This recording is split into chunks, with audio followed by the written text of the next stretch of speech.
They don't want more money. Everybody should raise their hands, please. They want more juice. They want more juice. Who would like to have more money? Who would like to be happier? Happier. Happier.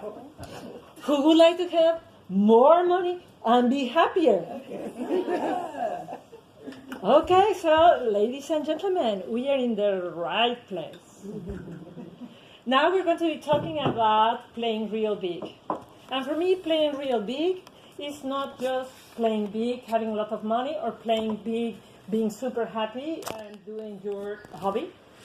For me, playing real big is doing the two things at the same time. Being successful in the world and making money and having a business, and being successful in private and having intimacy and love, having the whole enchilada. So I asked you if you wanted more money and if you wanted more joy. And what I see with the women I work is that sadly we have been told the story that we cannot have it all. And I see many women who are highly educated. I say I work with intelligent women because that's the women who I attract. PhDs, MBAs, and these highly educated women. And what happens with them is that they end up very successful in their room. And the other side of life is not very happy. And in my books, the thing that we have to do is to have a balanced life of having it all. And having it all is being content and happy and being ambitious. So being happy with the today and being open for more. And this is it's an art. Being content with where we are and being ambitious for the next. And this is something that we have to master. Not because we want more, we're imperfect right now. Or not because we are perfect right now, we are not going to be longing for more. It's the two things at the same time. So I am going to empower you to remember that you are perfect how you are, with the extra kilos, Yes. with the wrinkles, with the gray hair, with every single thing that you are perfect. With the amount of money that you have in your bank account, with the number of customers that you have, you're perfect. But you, ideally, I invite you to want more. I have an excellent relationship with my husband. I want more. I have gorgeous customers. I want more. So we are going to talk, that is play real big for me. And that is this woman happy. That is you happy and healthy and wealthy and wise. And so who am I? For the people who don't know me and for the people who are reconnecting with me, maybe you know the story, so I'm going to be fast. Who am I? Well, this is who I was about 15 years ago. I was this arrogant woman smoking cigars and sipping champagne because I was the boss. I was at the top of my career. I was a manager with a fat paycheck and power to hire and fire and deal with big contracts around Europe and flying business class and,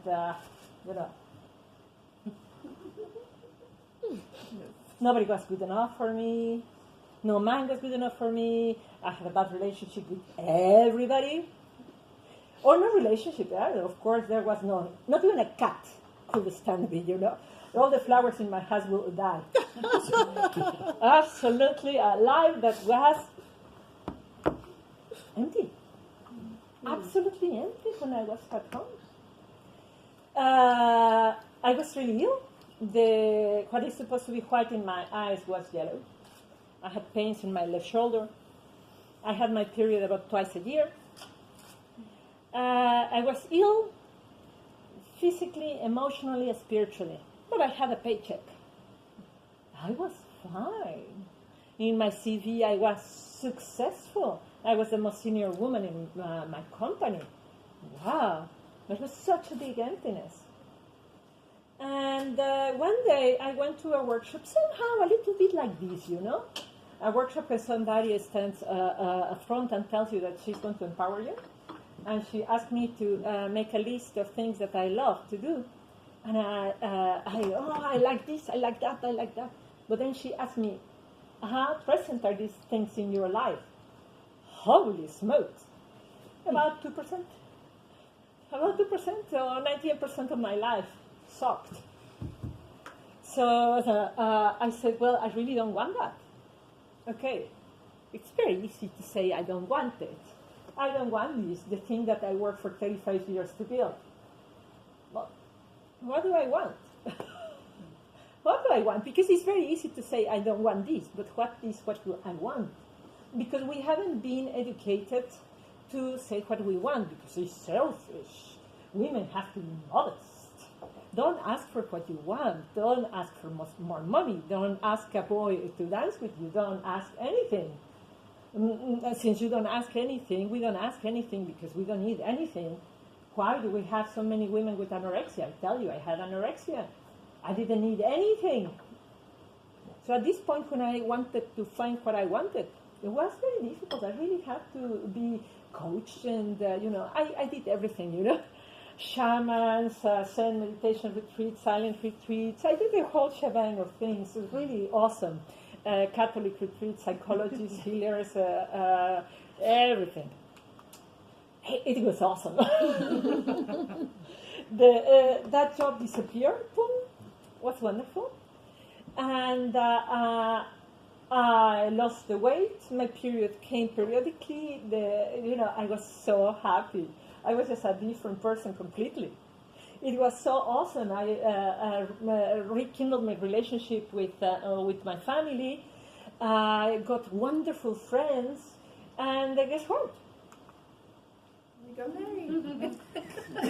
I found a guy, and I kept the guy, and still the guy is around, and the guy loves me, and I love him. Thank God for that. That for me is a great success, because I tell you, I was just a relationship destroyer at best.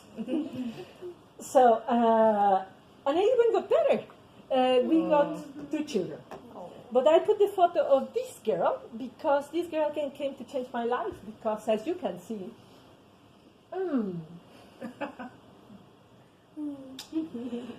we tend to repeat patterns.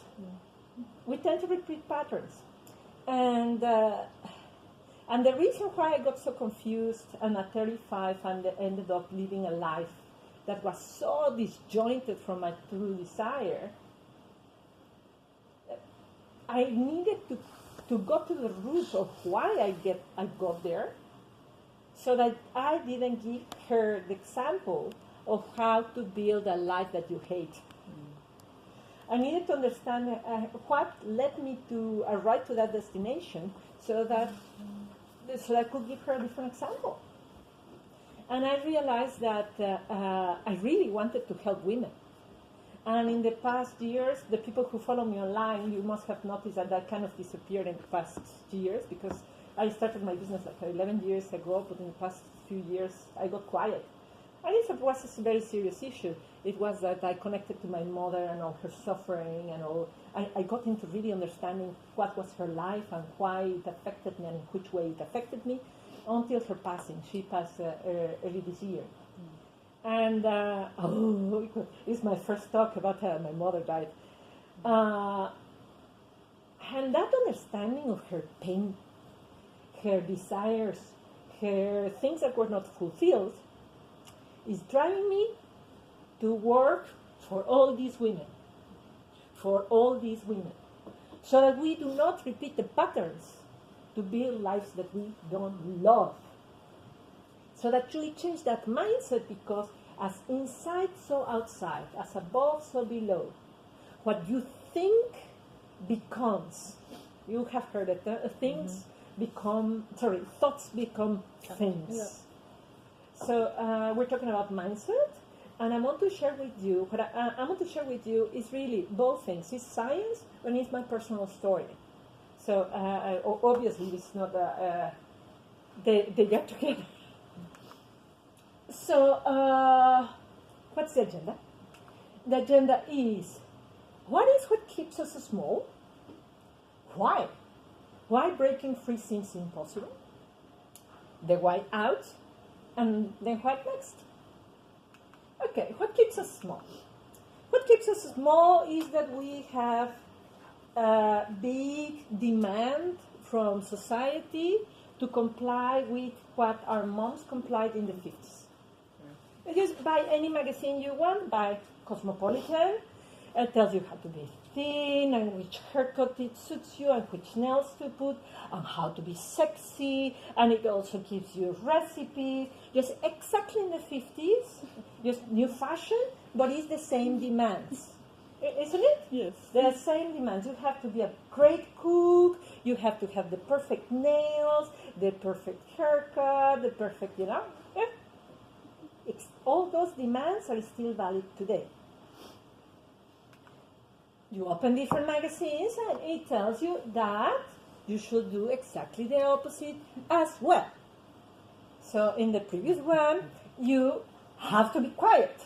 In the next one, you have to speak up. You have to be sweet. You have to be hard. You have to cook. You shouldn't cook. You should make love to your husband. You should not make love to your husband. But who can do that? It is really like the Inquisition forcing us to do two things that are absolutely completely opposite. Nobody can do this. Nobody. And I tell you something. Exactly the same is happening to men. I go in depth on this subject in my book, One Couple, Two Careers, on all the demands that I spent pages on that, but I summarize it to you in one single word. Both genders are asked by society today to do just one thing. Just one thing. Everything. They have to cook, and they have to be sweet, and they have to be tough, and they have to change diapers, and they have to CEOs. The same for women. Everything. What is happening to us, women? We are just getting a burnout. Because when we feel bad, we pick the phone and we tell our friend and we cry. And, that's how we deal with the stress, talking about it. And how men deal with the stress? They call their friend Jack Daniels, and that's how they deal with stress. And what happens? If you haven't seen it, look at the statistics of men's suicide. For every suicide of one woman, how many suicides of men are? 4. Western world. In the entire world, just double. Horrible. I find that really horrible. And it's because of that. Because we are asking ourselves something absolutely, completely impossible. Absolutely impossible. So I'm not planning to change all the magazines of the world and all the messages, but I'm planning to change at least what I ask for myself.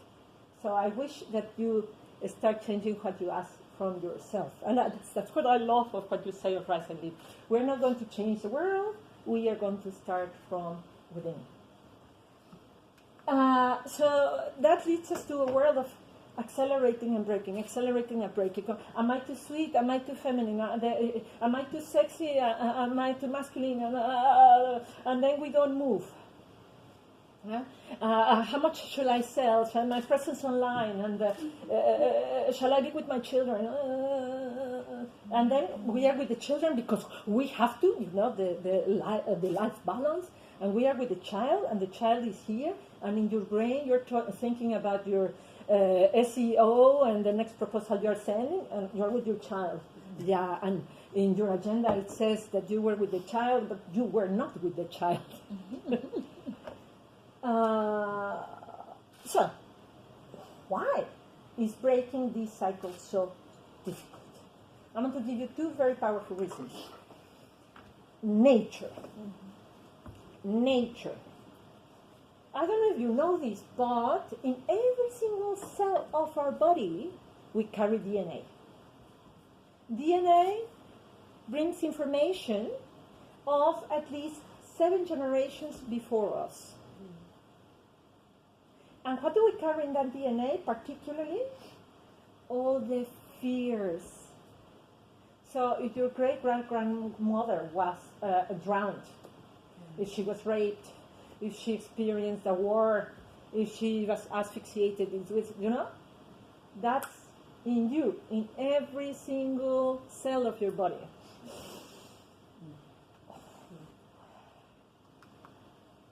We really carry in our DNA the history of all our cultures. I talk to European women, and they tell me traumas and fears that are very similar to the traumas and fears of their grandmas in the wars and stories of here of Europe. I talked with Latin American women, and they tell me stories of all traumas and historical issues of Latin America, Africa, and Asia. It's really incredible that I carry Latin America in my body. It's just absolutely incredible. And why do we carry the fears? It's very intelligent, our body. To save or protect us. Absolutely. Because that was the one thing that we needed to save ourselves from. A lion will kill us. We have to tell the next generation somehow that a lion is dangerous, that this kind of green animal is poisonous, green poisonous, blue poisonous. So be very aware of this. So I don't know. One of the big things, and now is the Me Too movement, and maybe some of you might crucify me about that. When I saw this for the first time, I thought everybody will crucify me, but I found people that agree with me. I suffer sexual abuse. My sister suffered sexual abuse. My mother suffered sexual abuse. Are we going to hate all men for that? Isn't it time to forgive and to understand? And maybe these men were raped as well? It's time for compassion to go above all that, because I want that my daughter is empowered. I want that my daughter thinks that men are her equal, that you can work with men. And it's working, I have a great relationship with my husband. My husband is, we have this deal. We have this deal with my husband. We're not married. We will never get married because of that. Because we want to stay together. And we don't want to certify to anybody, to any institution, that we will promise to stay forever with each other. We promise to stay with each other now. And that keeps us together, because that keeps us in the now. And now I forgot about the title of the book. But yesterday they were telling me about a book that talked about the horizontal hourglass. That you see, if you put an hourglass horizontal, the past and the present are useless. You're just in the middle. So that is the now. And that keeps us in love forever. And that is the way we're going to stop this. By being in the present moment, we let go of the power of the past and of the fear of the future. And it is working with my daughter. I'm really amazed. We know a couple that's divorced, and she tells me, I really don't understand. Why don't they live together? And I was thinking, wow, how awesome. For my daughter, her paradigm is between men and women there is love. There is no other possibility. Of course. Wouldn't that be awesome that we will give that to everybody else? That there should be compassion among women, among men and women, among men and men. We have to start somewhere. Forgiveness, compassion with ourselves. Second reason, nurture. So one is what we carry in our DNA, and the other one is what we carry in our words. Stupid child! Be a man! Are you going to go out dressed like that? Oh my God, we say so horrible things. to ourselves, to each other. It's really time to change that discourse. The way we talk to our children becomes their inner voice. So you have your inner voice, you have heard it somewhere. You heard it from your mom, you heard it from your dad, you heard it from your sister, you heard it from your society, from your religion, from your culture. So, with the mom,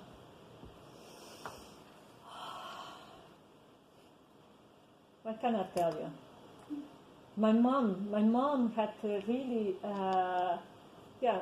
her problems, and my mom told me things that they were really painful. A woman is nobody without a man. So I can be nobody without a man. And what I did was to try to prove her wrong. I can be everything I can be without a man. So I became the big boss without a man. Just to prove my mom wrong, I destroyed my intimacy. So it can be that one direction, or it could be exactly the opposite. The dad. And that is really sad. It could be that the dad is absent because he is just at work, or he's absent because he left the mother, or he's absent because, he's drunk, or he died.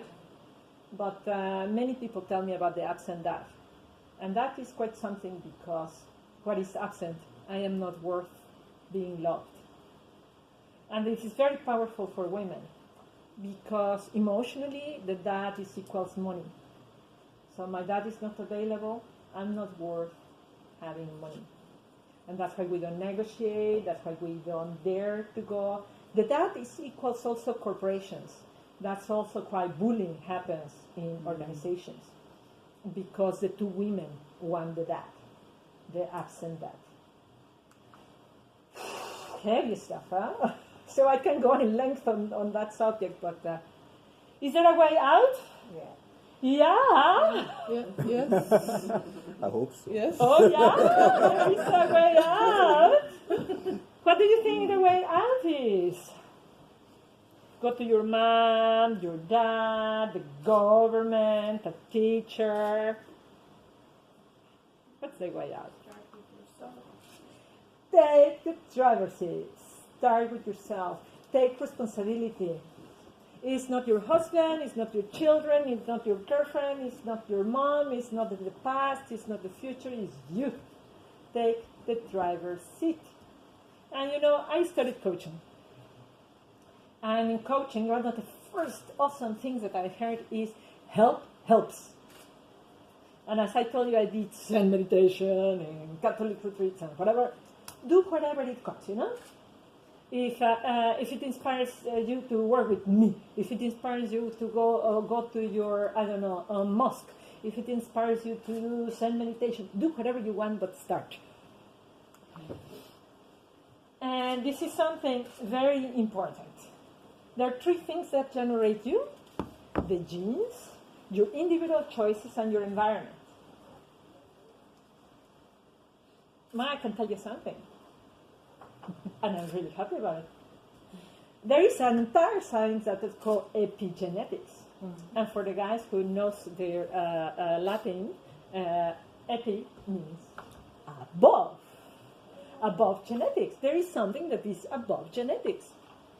And what is above genetics? Your individual choices and your environment. And it has been proven on how your cells behave. If you change environment, you change your genetics. Because I change my thoughts, I change my body. At 41, at 43, I was able to get pregnant. When I tell you that before, I used to have my period twice a year. That's the power of the mind. You can change your DNA code with epigenetic work, with what you say. So what you say, what you think, your words have power. So I'm running out of time. You still have 5 minutes? Okay, perfect. So what I share with you is what I created. With everything that I have seen, I created this blueprint that I call the clarity blueprint. And so the first step, clarity, so is related to what you see, because what you see is what I love it too, because that was a conversation we had before starting. What you see is not what is. We all have a different reality. Why do we have a different reality? Because we have lots of filters. That was nature and nurture, what I told you before, of the filters that you inherited through your DNA and the filters that you took because of nurture, of what you were told. So the first step is to see what it is, and see it how it is, and be as objective as possible. Just think about it. What is the thing that you would like to change? You would like to change your business? Okay, let's see it as it is. How many customers do you have? How much money you are making? How many are you retaining?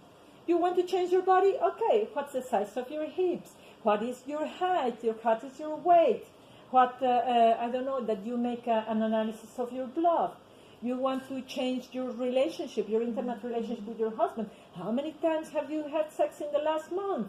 How many times have you said each other, I love you, and look at each other's eyes? How many times you went on a date with him? Really, as objective as possible. Really being very practical. Your current vision. Name it to tame it. Because we're really scared to name it. Oh my God, am I going to put myself on the scale? Nothing is going to happen. A number will come out. If you list the number of times that you made love with your husband, it's just a number that will come out. Even if the number is 0, you can do something with that. Look deeper and identify what is clouding your vision. So, for example, the relationship with my husband. The relationship with my husband is perfect, of course. That will be my current vision.